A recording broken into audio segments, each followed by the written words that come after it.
Good morning, my friend. I hope you're doing well. It is 19 September 2022. It's early in the morning. We've got a big day in the clinic today. Busy weekend, as always, and I hope that you had an amazing weekend. The weather was great here in Nebraska, finally starting to cool off a little bit. Starting to hear more geese move in. The river's getting a little bit busier.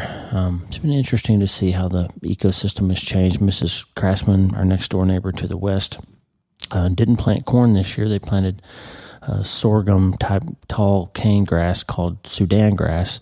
I guess every few years they have to replenish the soil. So if you plant the same crop over and over, it depletes the nutrients and starts to fail a little bit. So you have to switch it up and grow something different.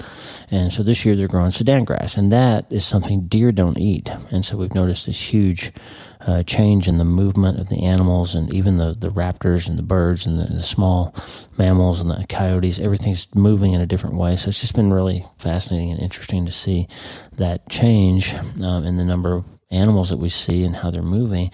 And we're really curious to see how that's going to affect the migratory birds and all of that, because they usually move to the cornfield and back to the river at night. So it'll be really interesting to see how this fall and winter play out, since we made a small change. Small changes can make huge impacts on your life. Now, we talked on self-brain surgery Saturday a couple of days ago. We talked about the gratitude graft, this self-brain surgery operation that you can learn to chop out anxiety, fear, ingratitude, all those things, and replant, engraft gratitude, which leads to hope and faith and opportunity and possibility and all those things. And you can take command of the battlefield of your mind by learning that self-brain surgery operation, the gratitude graft.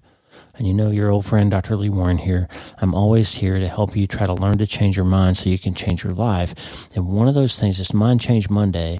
And one of those things, kind of spurring off the back of the gratitude graft, is learning to see little places where God is working. C.S. Lewis called it Godlight.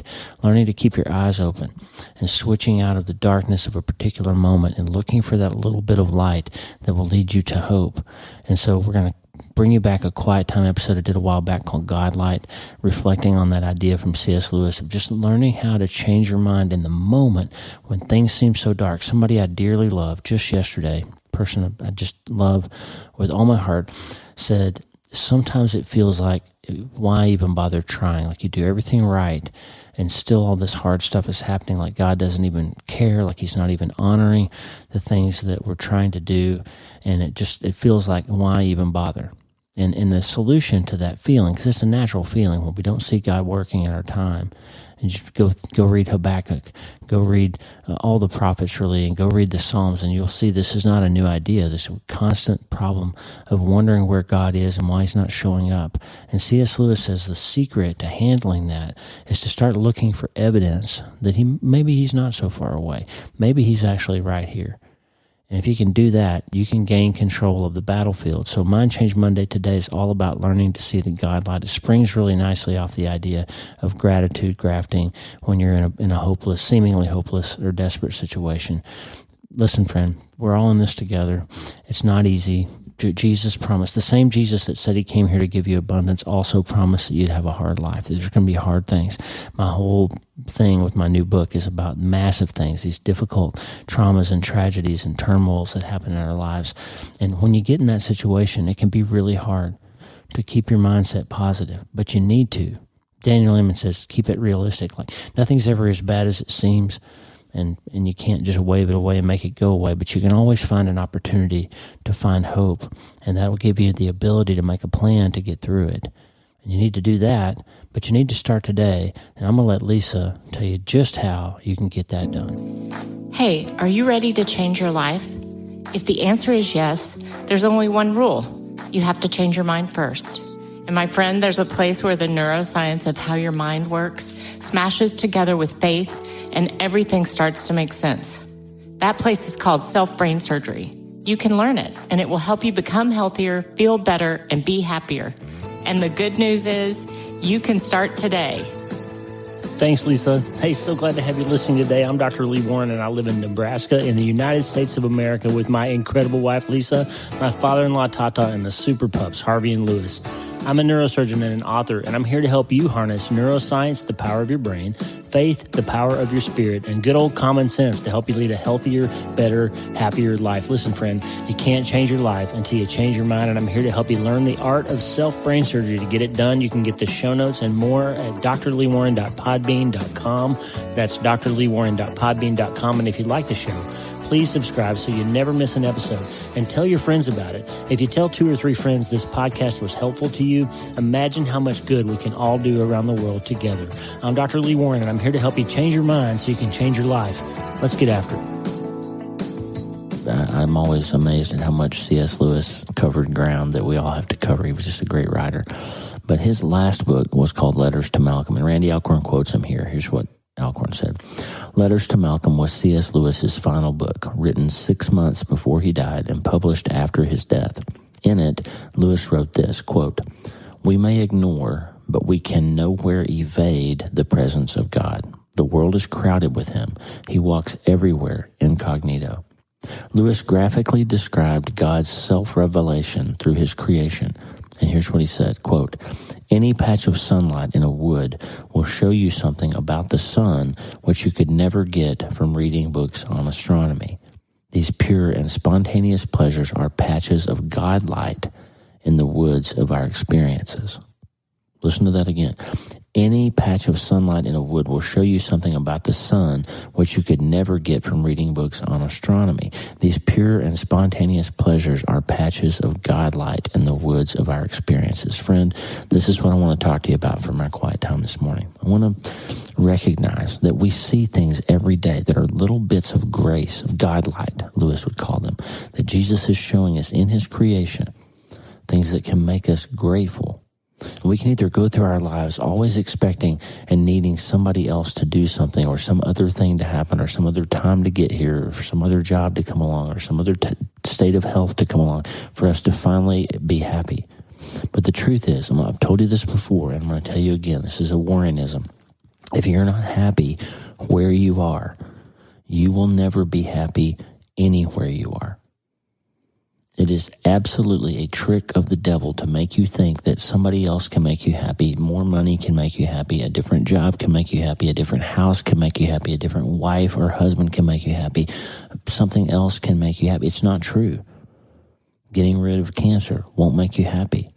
I've seen some of the bitterest and most hateful people ever after they were cured of some disease or recovered from some trauma, because they get so mad that they had to go through it that they never find their happiness again.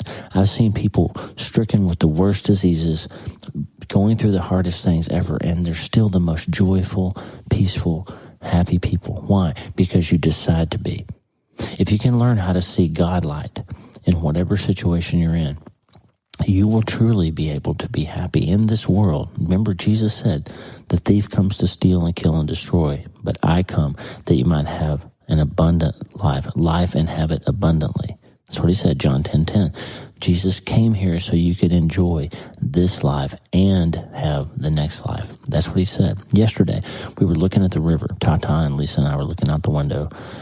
And the North Platte River right now is frozen. It looks like the Bering Sea. It's got what I can only call icebergs. Like there's just white, giant, 2 or 3 foot thick blocks of ice flowing down the river. It's the most incredible thing I've ever seen. It looks like one of those documentaries of the North Pole. I keep expecting a polar bear to walk around. It's just crazy that we're here in the middle of North America and the river is full of icebergs. It's unbelievable.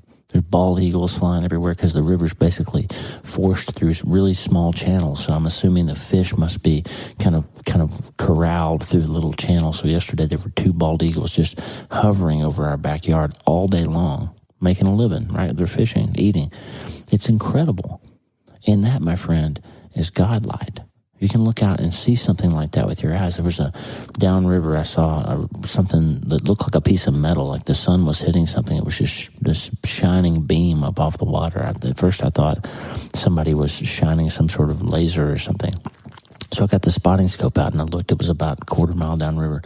And it was just this crystal formation sitting on top of one of those icebergs, and the sun was hitting it just right that it was shining light back up into the sky.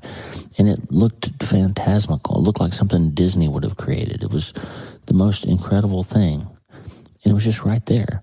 And that's what Lewis is getting at. Like sometimes if you'll stop long enough to take a breath and notice what God's doing around you, there's Godlight there.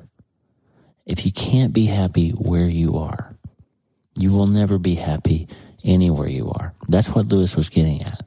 So I just want to tell you today, take a minute to see the Godlight. Take a breath and find some place in your life, some moment where you can tell God that you're grateful, even though the circumstances aren't exactly what you want. You know, that beautiful scene outside my window is true and it's beautiful, but it doesn't change the reality of any of the things I'm going through in my life right now. We have a lot of spinning plates and a lot of challenges in our family right now and in our world. And none of those things go away just because I'm able to see the Godlight out the window. But you know what happens? When I take a minute to be grateful and to say, God, thank you for letting me see that. Thank you for letting me enjoy your creation. Then all of a sudden I'm grateful for the time and the place and the situation where I am. And don't forget that Paul said in Acts, in the Sermon on Mars Hill, God knew the exact time and places where you would live and move and have your being. And he did that so that, he says, you might seek him and perhaps find him, though he is not far from any one of us. Remember that. God said that because he wants you. That's Acts 17, 27 and 28, by the way. He's not far from any one of us. He does that. He makes himself available if you'll take a minute to see the Godlight. You can learn to be happy when and where and what you are. And if you can do that, then you'll be able to be happy and be able to enjoy your life no matter what you're going through, because you have to separate circumstance from peace of mind. That is a superpower. I just wrote a whole book about it. Hope is the first dose. I'm going to play you a song Paul Balash and Graham Kendrick wrote called Creation's King. It's on the Greater Song album that's in my top 3 all-time worship albums. One of these days I am going to get around to recording those episodes about my top 5 all-time worship albums. I've already shared number 5 with you from Brenton Brown, but Paul Balash's A Greater Song just had his 15th anniversary re-release with some of the songs re-recorded and reimagined, and it's amazing. But Creation's King was one of my favorite songs off that album, and Paul Balash and Graham Kendrick wrote it, and it's just a great way to think about the beauty of creation, to be grateful for the things that we get to see, and enjoy that Godlight that Lewis talked about. But just worship over this song, spend a minute in Acts 17, and read what Paul's talking about how God is always not very far from any one of us. And just take a minute to see the Godlight and start the day.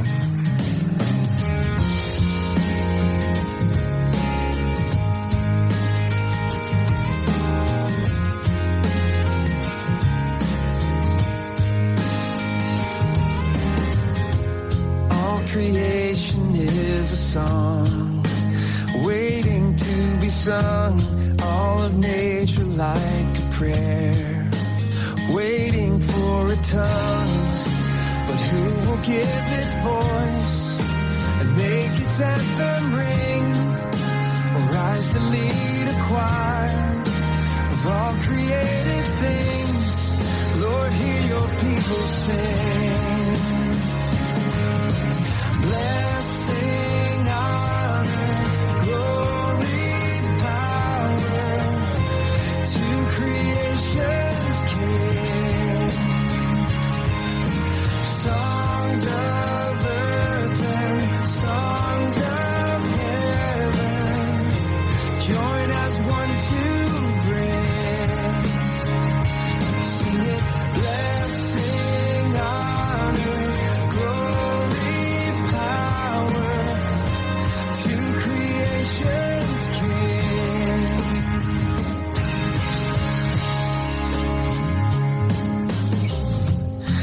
the nations are a song waiting to be sung, every instrument and voice created for the one, the maker of all things, the majesty above, who brought us back from death with such a costly love. What praise could be enough? Blessing, honor, glory, power to creation's King. Songs of earth and songs of one to win. We'll sing it, blessing, honor, glory, power to creation's King. To creation's King.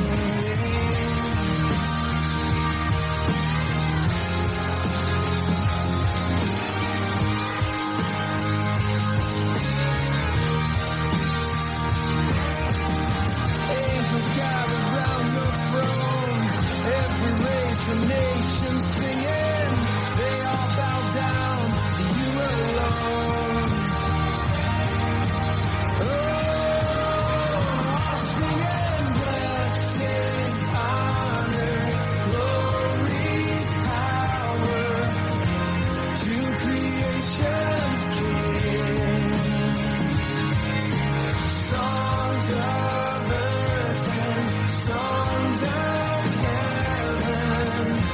join as one to bring, yeah, sing it, blessing, honor, glory, power to creation's King. Songs of earth and songs of heaven, join as one to bring, yeah. Singing, blessing, honor, glory, power to creation's King. To creation's King.